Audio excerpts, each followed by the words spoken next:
Hook, did you know that in 2023, while many countries were dealing with skyrocketing inflation, certain parts of Europe were experiencing deflation? This might sound crazy, right? But it's true. Let's dive into what's really going on with Europe's economy and why deflation is a problem you need to know about. Introduction. All right, folks. Today, we're talking about something that's been buzzing around the financial world: deflation in Europe. Now, you might be wondering, what's the big deal? Well, deflation isn't just a fancy economic term, it's a sign that something's off in the economy. Essentially, deflation means that prices are falling instead of rising. And while that might sound good for your wallet, it can actually lead to a host of problems, like decreased consumer spending and stagnant economic growth. Trust me, understanding this issue is crucial, especially with everything that's been happening globally. So, buckle up as we explore the ins and outs of Europe's deflation problem. Presentation of problem/challenge. So, let's set the stage. Europe is facing some serious economic challenges right now. We've got stagnant growth, which means that the economy isn't expanding like it should. On top of that, unemployment rates are rising, leaving many people struggling to make ends meet. This creates a vicious cycle. Fewer jobs mean less spending, which in turn leads to lower demand for goods and services. And guess what happens next? Prices start to fall, and that's when deflation kicks in. It's a tough situation that the continent is grappling with, and it's not just a temporary hiccup. If left unchecked, these economic challenges could have long-lasting effects on Europe's future. So, let's break down what's contributing to this deflation problem.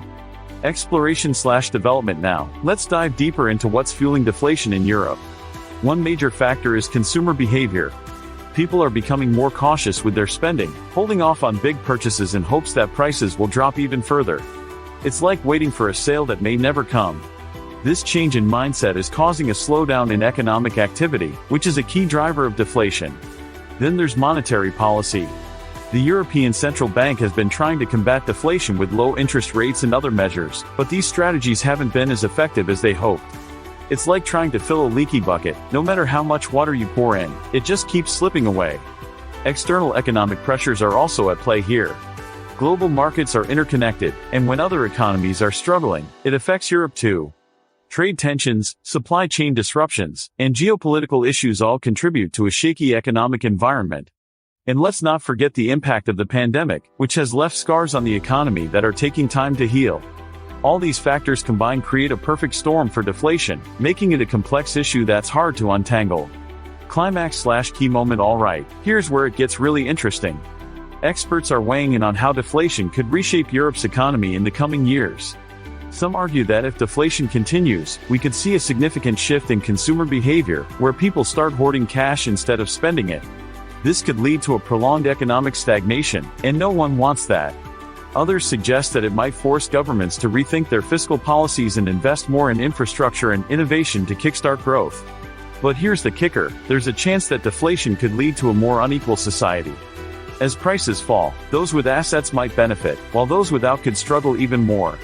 It's a concerning scenario that could create a divide in society, making it essential to keep an eye on how policymakers respond to this challenge.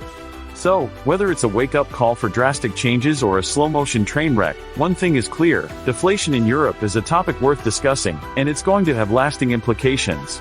Conclusion/summary. To wrap it all up, we've covered a lot today.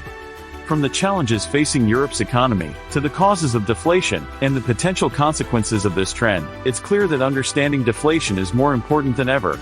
As we've seen, it's not just a number on a chart, it affects real people and their livelihoods. Keeping tabs on this issue is vital for anyone interested in the future of Europe's economy.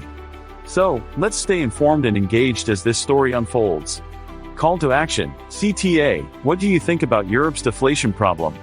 Do you think it's something we should be worried about? I'd love to hear your thoughts in the comments below. And if you found this video insightful, don't forget to check out my other videos for more on economic trends and what they mean for us. Thanks for watching, and I'll catch you in the next one.